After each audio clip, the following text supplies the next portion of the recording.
Yeah. So I will count down 3, 2, 1, and then I'll do my voice will change and become even more Irish. How's it going? How are you doing? And I'll Colin Farrell my way through the rest of the podcast. No, perfect. I'll do that now. So 3, 2, 1. Hi, Rebecca. Thanks very much for joining us on the podcast. How are you today? I'm good, thank you. I'm enjoying the sun that's coming out now that it's summer, and working from home still, so it's all good. Yeah, you wouldn't have worked from home normally, no? Well, normally, my office is actually in my home that I have here in UK, and also I'm moving to America, so I have an office there, with my home over there. So I have two right now, so one's remote, one's live. But most of the time, I would have been by now, between the start of the pandemic and to where we are now to this day, around 30 film festivals. So I would have been traveling a lot. So I haven't. They've been online. Which is good. From my home. We can get into that, which is good or bad, I don't know. But so you're when are you planning on relocating to the US for good?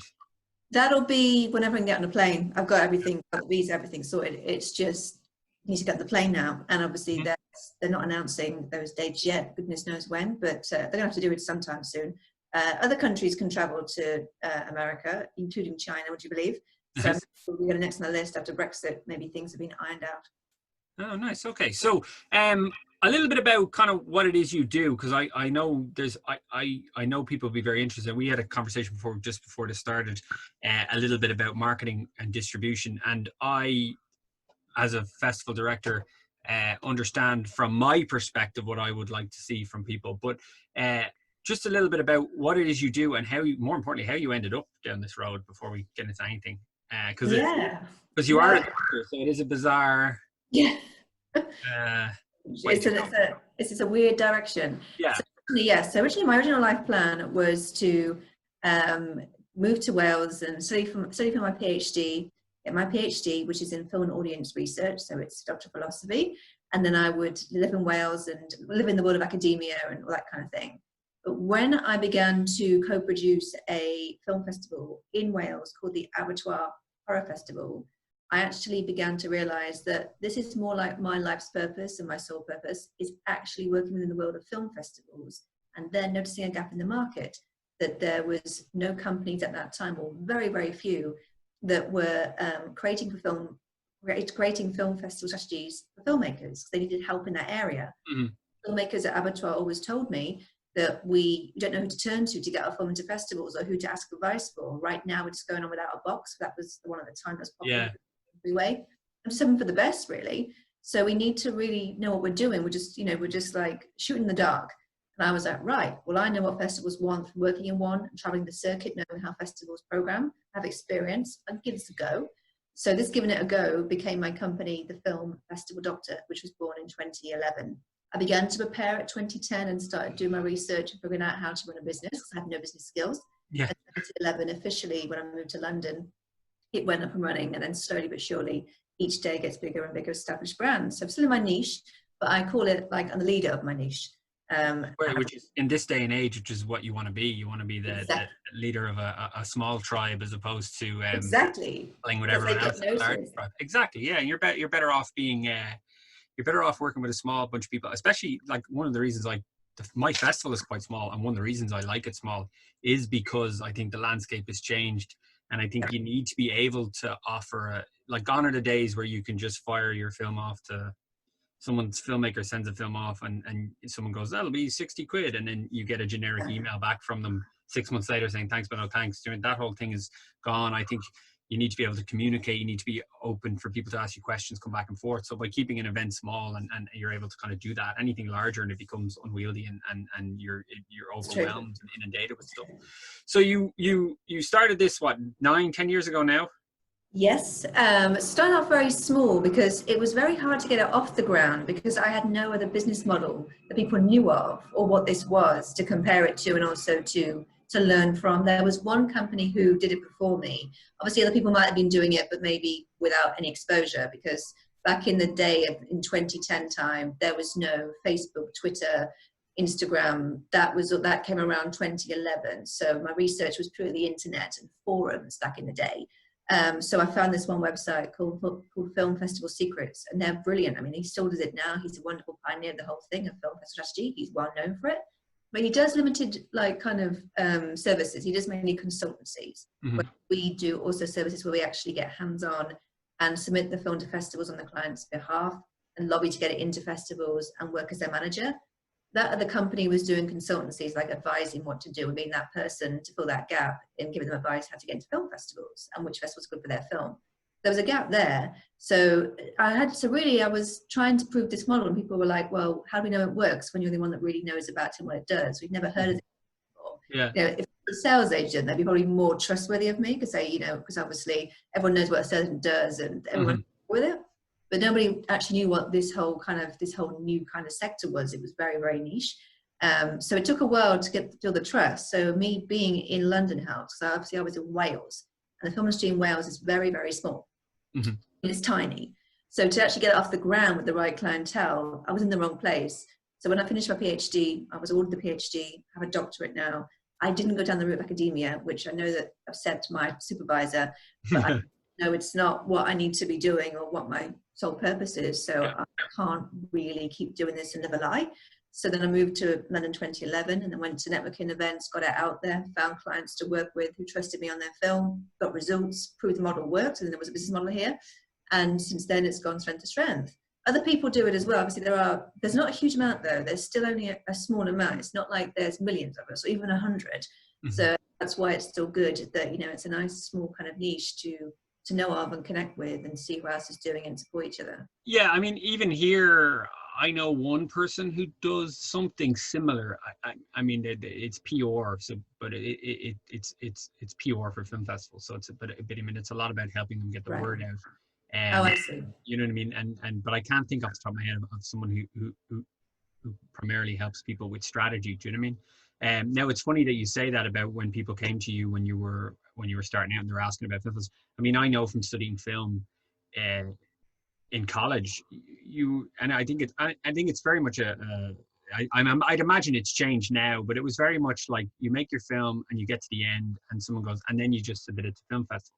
But there was a whole gap of knowledge that was just left out where it was like, put it in, send it to film festival, send it to more than one film festival, and best of luck, see you later. But there was no thought given to marketing, no thought given to strategy, no thought given to anything like that. Now my background is in festival management, so hence why I run a festival. But it was a weird disconnect where you end up with all these people spending a lot of time in projects, and then they get to the end of that project and they go, what do we do it now? And someone goes, I suppose we do festivals.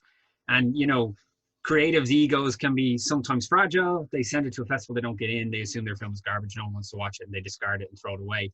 How important is it to you, and I know this is a dumb question because you do it, but how important is it to you that filmmakers have a strategy in place, and at what part of the production process or pre-production process should they be thinking about what they're doing with it? It is absolutely essential to have a strategy in place before doing any submissions. And the reason why is because you need to know what kind of festivals are going to want the film that you've made, how much money you have to spend on fees, and how much you can afford to spend on submission of fees to the right festivals.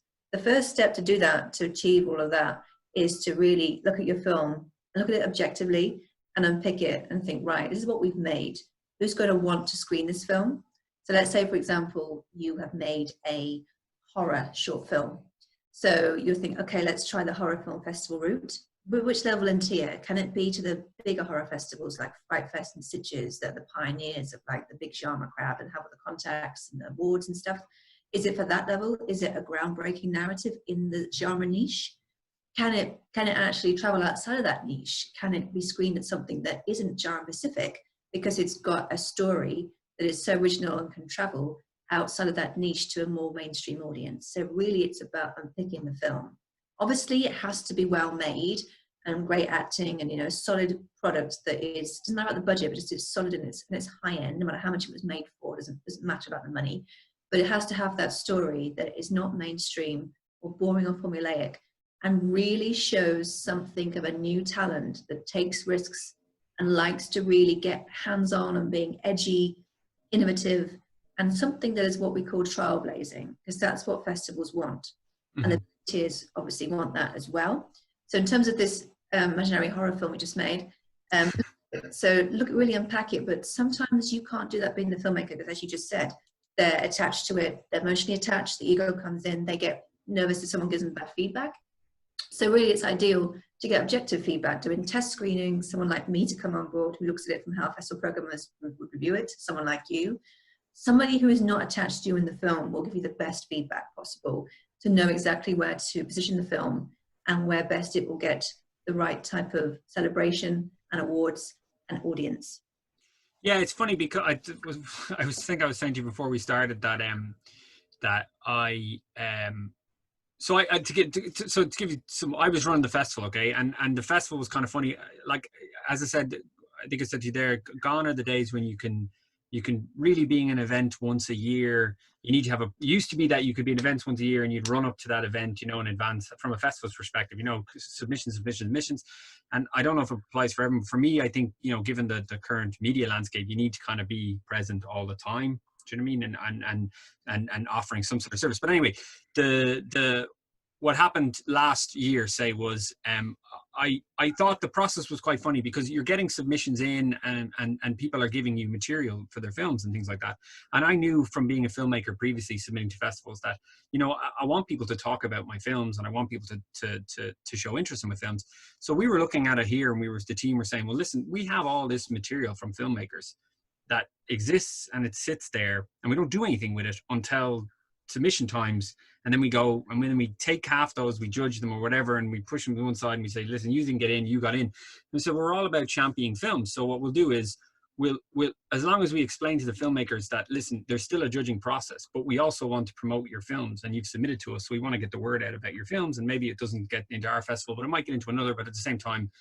So we thought it was we were in a situation where we'd be able to champion filmmakers and we'd also have material as well to promote our festival, so it'd work out well.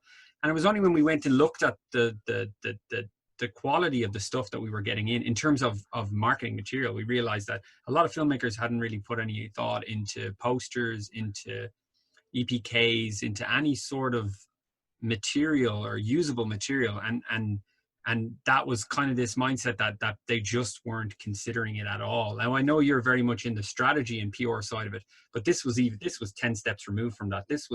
I had to chase people to ask them if they had a poster, which was strange. And I because to me, and again, I'm on the festival side of it, I thought, well, this is a no-brainer. Everyone will be, you know, doing this.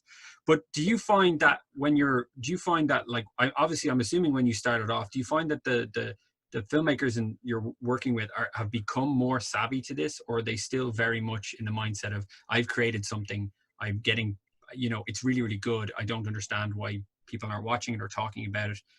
Are people a little bit more clued into the process now, or what goes into it, or? To be honest, it's kind of 50-50. So a lot of them know that festivals are important. They just need to figure out the next step in terms of which festivals will be the right ones for their film and learn about that circuit. But in terms of like with marketing and the posters, you said, that is a good point, because a lot of them, it's still like an afterthought getting a poster made. So some clients say to me, do we need to get a poster made for a short film? I'm like, well, yes, because it's still a film essentially, whether it be short or long, doesn't matter. And they went, oh, okay. And then sometimes people make them themselves, which don't look professional. So no matter what kind of film you made, short or feature, documentary, whatever it is, it's important to get a poster. And also it's important for the poster to be professional and delegate to somebody else who knows how to make a poster, and not just yourself on Photoshop or on Word, whatever, because that will not look good. Because it gives a very, like, for example, as you know, on Film Freeway, because obviously looking at films on Film Freeway, we create for our clients on our Film Freeway account, the film page, obviously just looking after their film. So what we always make sure is we have a very striking poster, some stills, a trailer, and a really punchy synopsis that will hook the festival programmer in to think, oh, this could be good for my festival.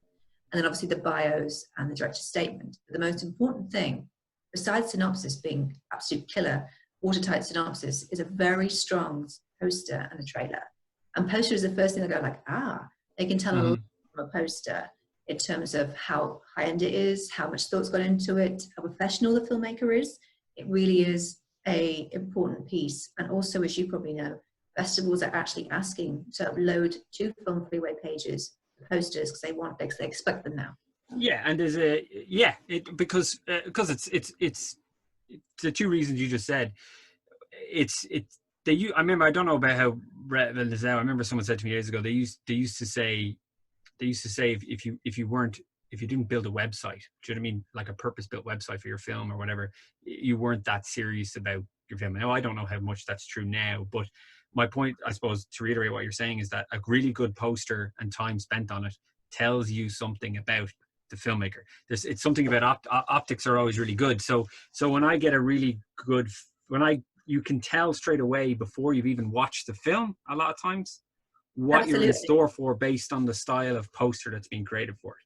And the whole big thing you can get into about Hollywood poster design and how it's fallen apart over the years, and that you used to have films years ago in the 80s, 70s and 80s where they created posters that were works of art that you wanted to keep on your wall. Now, I'd argue that has gone a little bit by the wayside, unless you want large portrait photos of Tom Cruise on your wall for every film that he makes.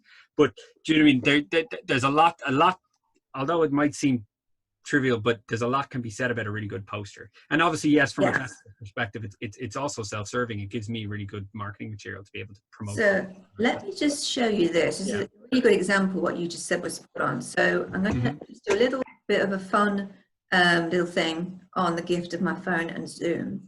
So we present currently a short film called The Gesture and the Word, which is a film from America and stars James Michael Tyler from Friends.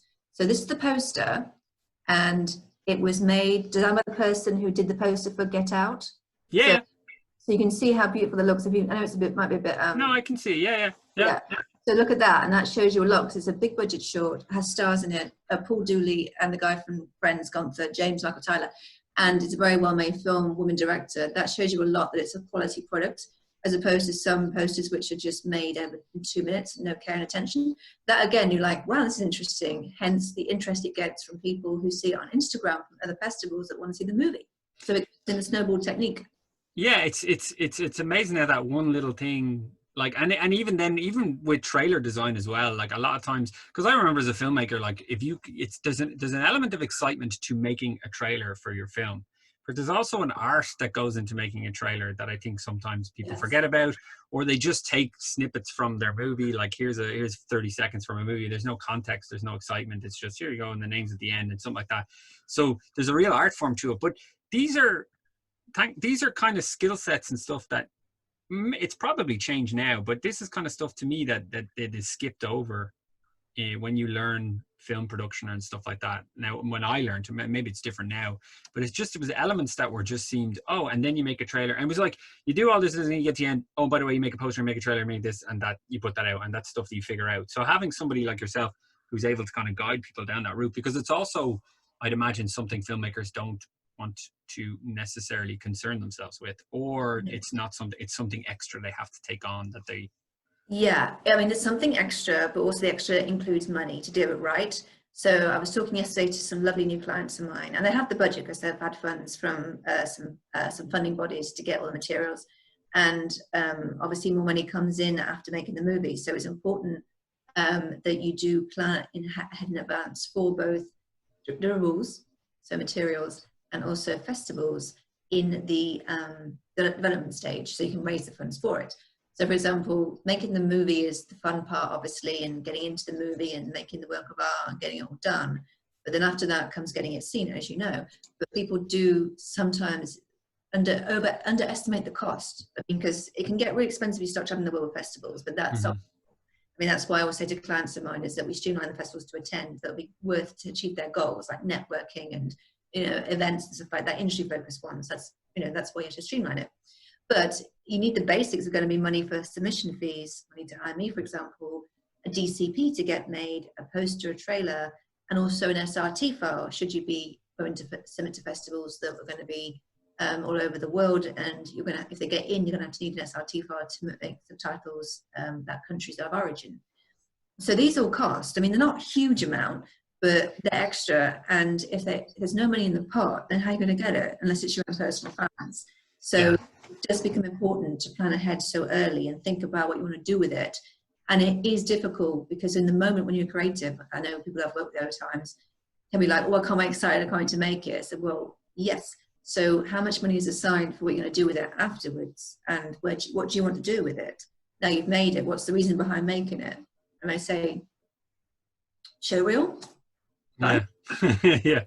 But it's like sometimes, but not all like that. I mean, there's some examples, but the main ones who are very more focused can be much like, well, it's for going down the route of BAFTA level qualifying festivals, a piece for me, it's a proof of concept, whatever, that kind of thing. Whereas a feature is the first time feature, want to sell it, and then I want to go to another one that's bigger budget. There are people that have got those plans, but you need to find tuning because it's part of a bigger picture, and the micro details are important when it comes to film festival strategy. Yeah, because I mean that process. I remember you're talking about that excitement. I remember the somebody's like, I got an amazing. You can imagine the production processes. I've got an amazing idea.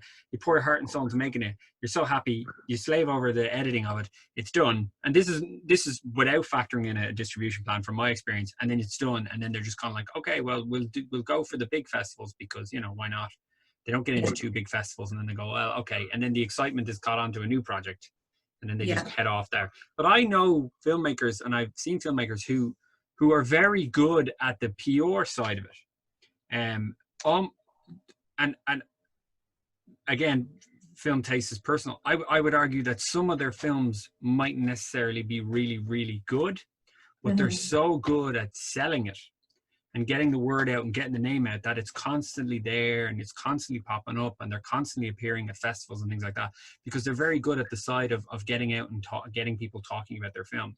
And I think you probably know yourself, it's become so much easier now with technology and stuff like that to be creative and to make content, but I just think that people aren't really focusing on that side of it as much. Do you think that people should be getting into like this from day one in terms of like before they've come up with an idea for film and then they have to start thinking, where is it going to go? Who am I going to show it to? What's the purpose of me doing it? Absolutely. And I think sometimes the reason why they forget that or it becomes a second afterthought when they've made it is because they weren't taught that way. I know at film schools, they're brilliant, but sometimes not all of them, some do, but not all of them tell them how to factor in that distribution. It's more about making the movie. So it's something that they're not being taught or it's not a common thing yet for them. Or they think about afterwards because they don't plan ahead, or they're more focused upon, they're so intense in the process, getting the funds for the movie, they forget about the afterthought. That's especially so with short films. But features can be a bit different though. Some features can be more about, there's a reason to make this, we need to get this sold, we need to give the company, it's a bigger picture to travel with this film around the world and we want to get it sold here and there, and there's a bigger agenda to it. So that's a bit different, that's more like business focused. A lot of producers in the film industry, as you know, aren't always business trained, so they're more creative, so it can be a little bit of a crossover. But that's what we're there. What's what I'm here for, to demystify that for them and unpack that. Because obviously I have business obviously driven, and for me is also what's important too is I do love film. Obviously, I mean my favorite director is Tarantino. My PhD was on him. Obviously I have an interest in film, but it is kind of more the business side because we're in a business, and obviously I don't make films. So I'm more like getting it out there kind of thing. So that's different to the making of it and all like the wonderful world of creating a movie. I'm writing a book now, it's just a side thing. It's not a book about film festivals, I already have one of those on my shelf, but it's a different type of book. And it's quite an interesting process because it's more about how to start up your first company. So it's for starting entrepreneurs, within your niche.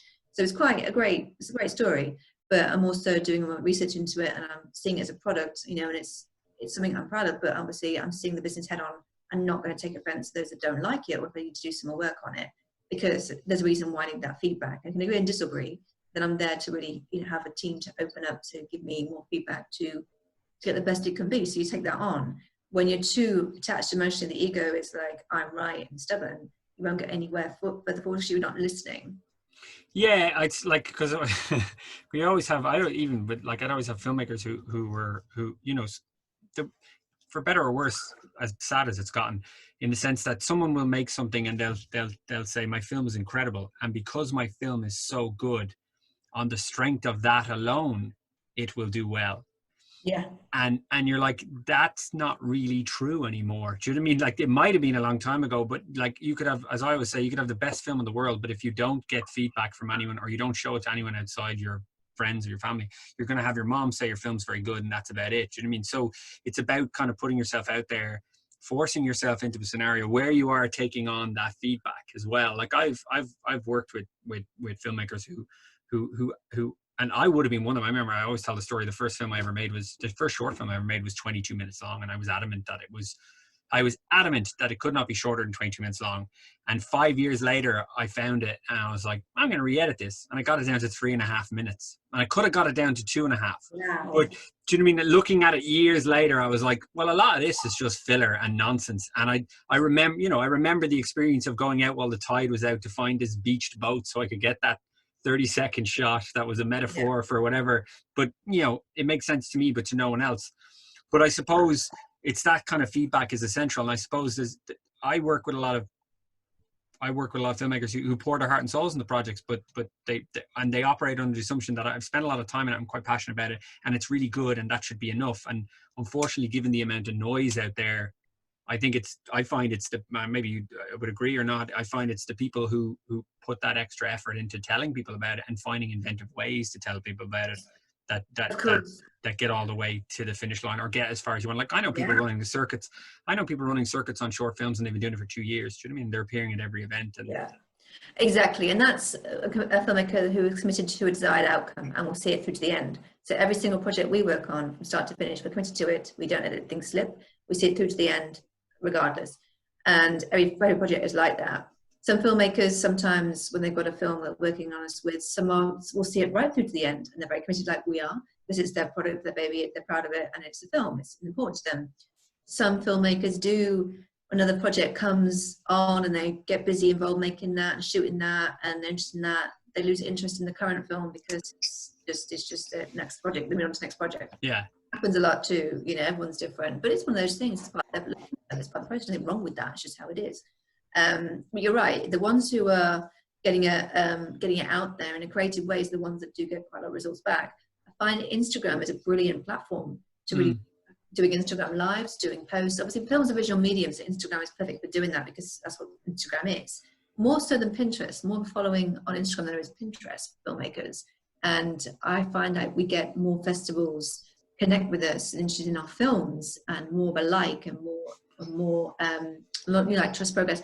When we post on Instagram, it's the one that really does do a lot for us, more so than Facebook. That's good, but it's not as strong as Instagram, and definitely nowhere near. Like LinkedIn's different completely altogether, and so is Twitter. So Instagram is the way forwards. Yeah, I suppose Pinterest is, like me as a Pinterest user, I would only go to Pinterest to get kind of generic ideas or visual inspiration. There's no real context to anything I look at, say, on Pinterest. There's no, there'd be no context in the sense that I don't really want to know what the image is about. I just want to know what it looks like. Is it nice, is it not? But yeah, I mean, Instagram has been, even from festival management side, Instagram has been a godsend, because now you're in a position to I remember when I started this years ago, even from a festival side of it, I was looking at festival Instagrams and I was saying, well, you're talking about a visual medium, but you're not really using this tool. It was all, big text or shots of laurels, you know what I mean? Writing. And I was like, you're not really focusing on the visual side of it. So there was a real push to try and be more visual and be more kind of engaging. But as a filmmaker, I could imagine that's how you get your stuff across, especially if you go down the road of having a stills photographer come, having somebody come take photos and things like that. Because again, it goes back to that poster idea. I'm assuming you're saying where I love a really good, well taken behind the scenes photo. Do you find that actually that made me think of something? There's a real drive now on Instagram and on TikTok and stuff like that. People are really fascinated by behind the scenes. Yeah. Do you find there's more of a drive for that sort of content now, or there's more value to that sort of content? Well, with regards to behind-the-scenes content will not help you get your film into a film festival. Mm-hmm. It won't any extra to get into a film festival at all. And I find the behind-the-scenes works really well on Instagram stories, doing videos or even shots of day one of the shoot. One of the films I work on right now called Waiting for Time is a brilliant short, and they did really well because what they did was on their Instagram was do lots of pictures behind the scenes, because it was the first film that I'm aware of that was shot the day after lockdown was lifted in June in the UK. And there was brilliant pictures of them having the masks on everywhere on set and how they were social distancing. So it was fantastic imagery, and the set was beautiful and the stars were great. So they did a really good job of that, and they had lots of material. They had interviews with people. They had lots of shots behind the scenes with seeing all the equipment, all that kind of thing. And it worked really well on Instagram, and it worked really well for their website as well. So that was good. And it just shows people are really like, they're still, you know, they're making movies despite what's going on in the background with the pandemic. So that was really interesting. But in terms of festivals, I never really like to put behind the scenes pictures on the Film Freeway page, more so or screenshots, but it's not behind the scenes because they're not interested in that. That is more something just to, you know, for other filmmakers to see people actually doing their work and their craft coming together. And that's important for collaboration purposes and exposure.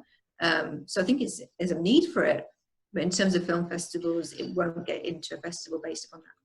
Yeah, I mean, I wouldn't, like, I probably wouldn't be like inclined to want to share, unless it was, in fairness now, if it was Instagram and it was behind the scenes video of something and it was involved around phones, I might share it as kind of an example of filmmaking. But no, I'm looking for nice, clean, clear, really good, nice optics. Where I like the behind the scenes stuff is if it's done well as a programmer, it'll make me, it'll keep it fresh in my head. It'll remind me of the film. And I get people, so actually somebody emailed me the other day about the festival and they wanted to submit a film, but they had a really clear, really like you're talking about, they had a really clear synopsis in their email. They had all this nice, clear information, and they had all the upcoming festivals that they'd gotten into, plus previous ones. Plus what they did, which really worked on me, is they had photos of audiences laughing at their movie. Not necessarily the movie, just photos of people in the audience laughing. And that stuff really resonates with me and stays with me. And I don't know how much value it'll have in terms of when it comes to program, because it's judging, but that stuff makes it stand out in my mind over, I mean, I'm talking about that film other than the other 25 films that were, you know, contacted this week. So there's something there that works. And I think if you're able to harness that, or you have someone like yourself who's able to harness it, then there's a real advantage to that sort of process. Yeah, absolutely. How are you finding, obviously the landscape of festivals has changed. How are you finding this? So I know you've been writing a lot about kind of how the landscape has changed, but how do you find it's going to be moving forward? I'm sure there'll be a mix moving forward, but have you seen an impact on you and what it is you do, or have you had to adapt? Well, I adapted my business very quickly to CV-19 and the pandemic with regards to film festivals. So what I found was that a lot of filmmakers were, during lockdown, actually finishing off their films quite well remotely in post-production. So he got quite a lot of new films to work on during the lockdown because these people had told me about them. Some of them had told me about their film previously. And we're like, oh, it won't be done yet. We've got lots of films to make, lots of shoots to do. But that got obviously put on hold. Yeah. They actually then had time to finish off the films they were in the process of finishing remotely. So a lot of that worked. So we got some new films coming during the lockdown, which was great to work on, and they're starting to get in the festival circuit now. And I've had to adjust quite well to the new kind of festival normal that was happening during the lockdown that was online. Now that worked. There were some festivals that really did it really well, some that didn't. Well, they tried, but their heart was in it, but it wasn't quite put off. And some, as I mentioned, were just exceptional. And actually some networking got done that was really good. People felt like it was a festival. So it was very hit and miss, but I was still grateful for online. People could still see the film. You still got that official selection. Laurel, it still went on. The show went on just virtually, even though it wasn't real. Wasn't live. Yeah. So I began to embrace that format more and didn't write it off too much like people did in the beginning. And I'm now going to see, it'll be really good to see how well it works when the hybrid model starts emerging in September. So the hybrid model will be partly live, partly online. So what, for example, TIFF are doing is then they're running it, but to like, you know, social distance way with all the rules in place for the live section, which will be a bit stripped down and, you know, like not as full on as it normally is, but it's still there. It's still the presence. And then they'll have all the industry stuff that's normally like full of people online to allow those people to still partake. And there'll be like quite a lot of hands-on, you know, like participation. So that would be good to see. And other festivals are going to be doing that too. And I'm also liking in America, we've got 3 films that are going to take part in festivals in the States that are going to be via the drive-in movie theater. So it'll be all outside and open, and they'll be doing it as they plan to do it, but just outside. And obviously with masks on and all that kind of thing, and they'll do an awards ceremony, but there'll be gaps in between the sort of distancing kind of thing going on. So that'll be good to see. It's like a new way of festivals operating, which I think could be really good to see how that transpires the rest of this year. And I mean, festivals will eventually go back to how they are once everything really does settle down. It's kind of in the way when they say safe, but you know, it's kind of like safe in the terms of that, things have calmed down and there's no signs of it, or there's no, or I don't know, whatever happens, like a point where we can start going back to having, larger crowds, shall we say. When this all kicked off, I was at the Cinequest Film Festival in San Jose, and literally we're all in this very small room, and we're like, what's going on in the world with this pandemic? With this virus. And then all of a sudden we got this email that South by Southwest had cancelled. We were like, wow, this is not flu. It was like, this is something else. So it was quite a stressful time, but it was a great festival still, but they cancelled it halfway and we scheduled it to September and the second half because, because the audience are old and it's an area where it's high risk. So there's stuff going on, but I think it's going to be exciting, this new version. It will still work, and it also really shows that those laurels from festivals, no matter what tier they are or whoever they are, and those awards are still valid and are still very important, because it's important for the for the filmmaker, for their film and their branding and for their career. Yeah, I mean, it's like I'm interested in I was quite lucky. My event was in the very end of January, so I go into kind of a hiatus for a while. So it'll be January next year. So I'm kind of excited about the hybrid model. Simply because for me it'll expand my event, because before now I'll be able to accommodate remote, but now I'll be able to have talks and things with people online that I would have needed funding maybe to fly them over before, and I wouldn't have had. Exactly. So now you can expand that event. Before you would have had filmmakers who from Tanzania and things like that, where they submit, but they mightn't necessarily they might be able to watch their film online, but that's about it. But now they can contribute in the networking side of it, and because you'd be able to run online networking events, and that to me is the real value. That's the whole reason for me of doing an event, and you'll probably see the same from the people you work with. There is a real networking value putting all these people in a room for 2 days or 1 day or a couple of days and having them chat and making those connections, and then working on projects after that or expanding. So that for me, that's the important part, is finding a way to harness that. It is, and you're right, because the one that really worked best for me in terms of online film festivals, and like you said, what you're going to do is talk to more people, and you haven't got to spend a fortune on bringing them in, because you can do it all on Zoom and all these other platforms. But the best one I thought was New Filmmakers LA, because they really were very good in terms of making people feel like welcome and part of the festival. And that really depends upon the person who is hosting it. So because you're very good at getting people together, you've got a great voice, everyone feels engaged. So he was similar to you, the guy that runs New Filmmakers LA, Larry and his team. They were very much like, like getting involved, like, oh, so tell us more about your film and what you're here for and what's the next step. And like actually engaging than just talking like a group, and just like not treating people like a number, but individual. So Rebecca, so what film are you here with today? And like, oh, what's this? And what else do you do? And it's actually, you got the chat on the side, people start talking, and then you engage more real time. So it works when the person running it knows how to engage. Because I'd imagine if you didn't, it'd just be like, here, you've got all these faces on a screen. And it's like, okay, talk amongst yourselves, and everyone's just kind of waiting and watching around. So I'd imagine it does really take a personalities to be able to kind of, because everybody's sort of awkward. So it's like if you put a bunch of people in a room, you know what I mean? If you have at least one person there is willing to break the ice and bring people together, it makes everything a whole lot easier. So I have yet to do any sort of networking online, again, because I've managed to be in this weird sweet spot where I'm not really affected by anything at the moment. But I will have to start doing all this quite soon.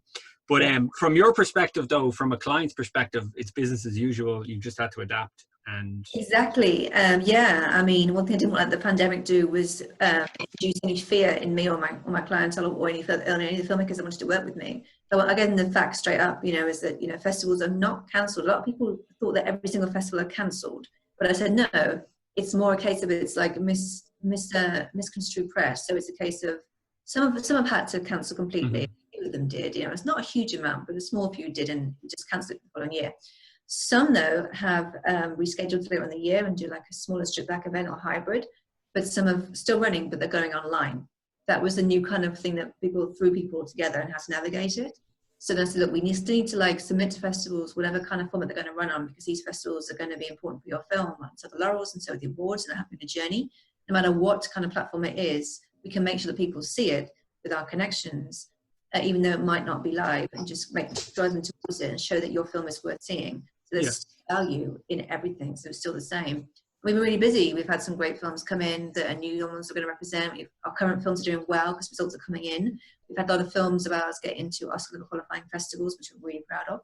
So we're embracing the online really well now and just using everything we can virtually for our clients. Not all filmmakers like online, but they're adapting and seeing the value slowly now. But some are. I would imagine, because you grow up watching films in the cinema. Do you know what I mean? Especially, and when you're a filmmaker, you make them, and that's kind of your end goal dream, is to sit in an audience and have people watch it. So I can imagine the idea. But then, you know, if you look at yourself in the perspective of saying, I want as many people to see my film as possible, regardless of what format that's in. And I think then there is real value to that. It's interesting times. You're dead right. I assume it'll go back to some. It'll go back to some resemblance of normality, but now with this heightened idea that everyone has become so accustomed to an online, you know what I mean? I would have felt strange maybe last year, kind of going, all right, well, we'll do an online networking event. Do you know what I mean? Because it wasn't what people are accustomed to. So I would have felt strange going, well, who's going to go to that? Or who's going to see the value in that? But now people have become accustomed to that. So you're more likely to try these ideas and to be able to, in a hybrid event, to be able to sprinkle them in. And for me, it'll just expand your avenues and what way you can go and how many people can watch films and things like that. In terms of kind of from your perspective, just back on what people are, I'm genuinely curious from your perspective. What are what's the stuff what are the main reasons people's films, from your experience, get rejected or get turned down or don't get into festivals? Or a lot of the time, it's not because, as people sometimes assume, because they didn't like the movie or it's not very well done. A lot of the time it is competition. So there's lots of submissions from all types of sources, not just on Film Prairie, but obviously the festival sponsors, their alumni, their colleagues, the whole lot submits. So it becomes quite crowded. So, you know, it's a numbers game, basically, that some features. Obviously space in the program, even though festivals have gone online, some of them are still limited to what they can do because they can't obviously the film on there because of the bandwidth and because of the limitations with the films they have. So it's not a case you can put anything online. It's more a case of they're a little bit limited in their space. And also it can be because of the film, which something is that's when a filmmaker submits who hasn't looked at their film properly and can't see the limitations in it and gets upset why it isn't getting to festivals. That can be linked to, as I said before, the story is not edgy enough or graphic enough to go into the festival circuit, or the sound is not there, or the sound's bad, or there's problems with editing, there's problems with the acting, the length is too long. You know, you said your film is 20 minutes is now 3 minutes. Some of them can't see it needs to be cut. So if the film is not where it needs to be to reach its full potential, it's not a polished product that has actually some edgy value to it and presents something a bit more fresh, that will not help get into any type of festival. Do you find when a client approaches you, will you look at their film from the standpoint and just say, oh, yes, I can work with you, I can't, or it doesn't offer this, or it doesn't offer that, or yes, you know, like I did a video recently on running times, just when you mentioned it there, simply because I was trying to explain from a festival's perspective that like your film could be incredible, but if your film is too long, that running time might start to work against you from a programming perspective, just to say that, like, you know, because from you're saying from bandwidth and from the amount of scope you have, sometimes it can come down to, okay, well, that film is really good but it's 17 minutes long, and these 6 films are incredible and they're 3 minutes a piece. Do you know what I mean? And that it starts to become like a numbers game after a while. So running time sometimes is a thing. I remember sometimes I get filmmakers who approach me, because we have a 15-minute cap, it's all short. I have filmmakers who approach me and they say, listen, I want to add an extra minute. I have this really good sunrise footage that I want to add to the film. It's like, okay, well, that's great, but how important is that sunrise footage in the sense that, you know what I mean? Do you need it? Is it that integral to your story, or do you just really like how it looks? Do you know what I mean? And then, and you're right, I don't think sometimes people don't factor that in, if you know what I mean, or that whole kill your darlings thing where they're people are so interested in they've slaved over and they like it so much that they don't want to remove things, but there's so many factors at play where stuff like that can work against you. That's true. Completely, you're right. It's interesting because a lot of the time it becomes too much about the visual than it is the story, and that thing with short films, as you know, any short film can be shorter. The shorter, that's true, the shorter the better. Like, you know, or like, it's funny because you're talking about edgy content, and I 100% agree. And you do notice cliches when you're programming events. You start to notice cliches. I'm sure you notice all the time. And when you work the thing, you start to notice that stuff that people have watched filters back into the shorts that are being made, and you create a short film, and you love it. But little do you know that 6 or 7 other similar themed things have appeared. Do you know what I mean? So from a programming's perspective, you're looking at a film where, you know, somebody's watched Tarantino with his mystery suitcase, and you're saying, okay, well, there's 6 other films where somebody has done something similar. Do you know what I mean? So it's funny. There's just so many different things at play. And sometimes I find filmmakers are like, well, my film is crap. And there's 1,000 different reasons why your film mightn't get picked, and quality isn't necessarily one of them. But you are right, short films could always be shorter. And one, I can't speak, I can only speak from my event and the events I've worked at, but people don't make, like, anytime somebody submits a comedy, and comedy is very hard, but when a comedy's done well, it's a real breath of fresh air from a programming perspective. Of course. Comedy is hard. It's hard, but when it's done, and I always say, you know, people are like, I'm going to do a horror, I'm going to do a psychological thriller. I was like, yeah, okay, but maybe consider something, because from a fresh perspective, from somebody watching all these films, they're like, oh my God, a comedy, that was quite funny. Or I only ever got one musical, and I remember thinking, God, I'd love if more musicals came in.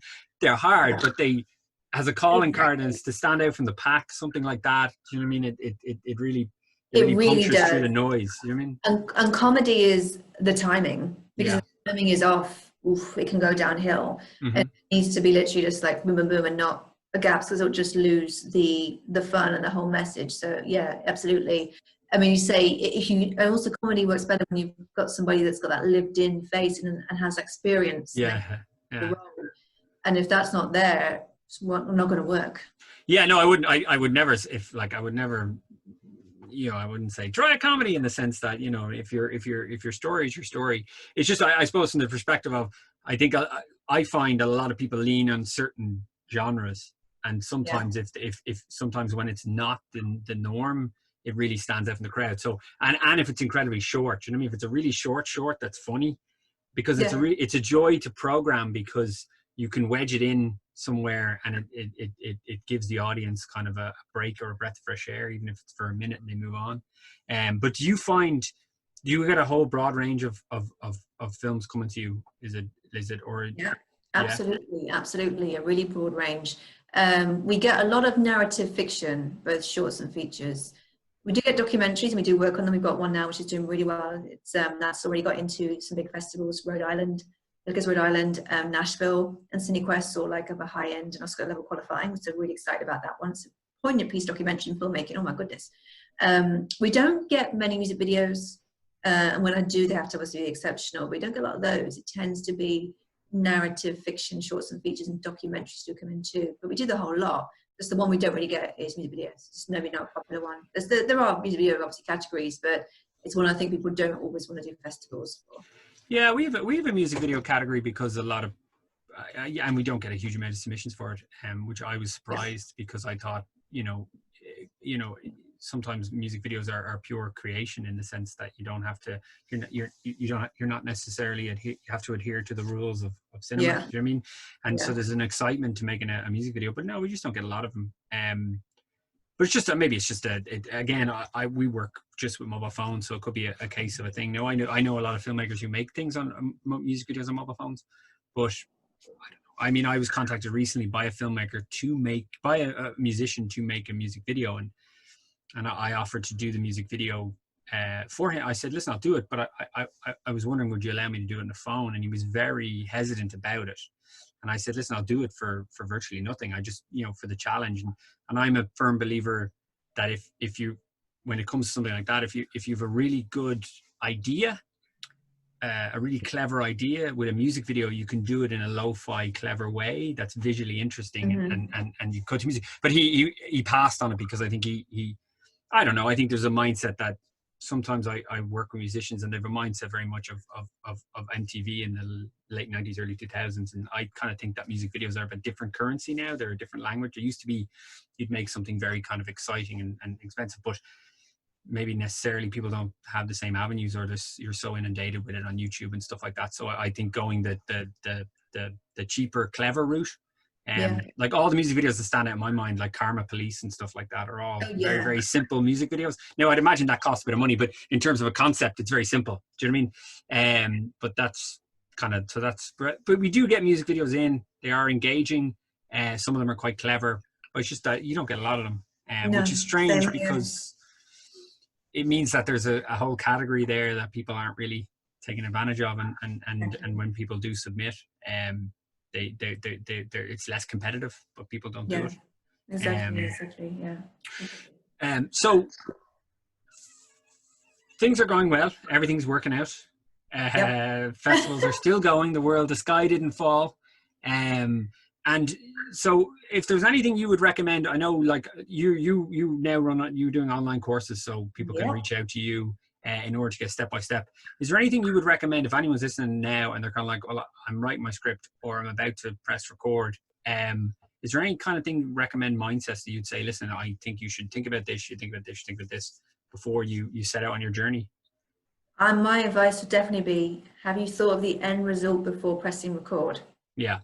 It really is like, what is the bigger picture here? The shorter picture is making the movie. You can do that, in a few days and edit it in a couple of months or whatever. But what's the reason behind making this? What do you want to do with it? There's a reason behind making a film, whether it's an independent movie. So what is that reason? And how do you get it into festivals and seen by the world? Yeah, and I think I can't speak for everyone, but I think for a lot of times people are just like, oh, I'd love to make a movie. And that's about as far as their thought goes. So what's your why? What's the why driving you to do that? So when that is, then figure out what you want to do with your whole life generally, but also with the film and how you want to get it seen.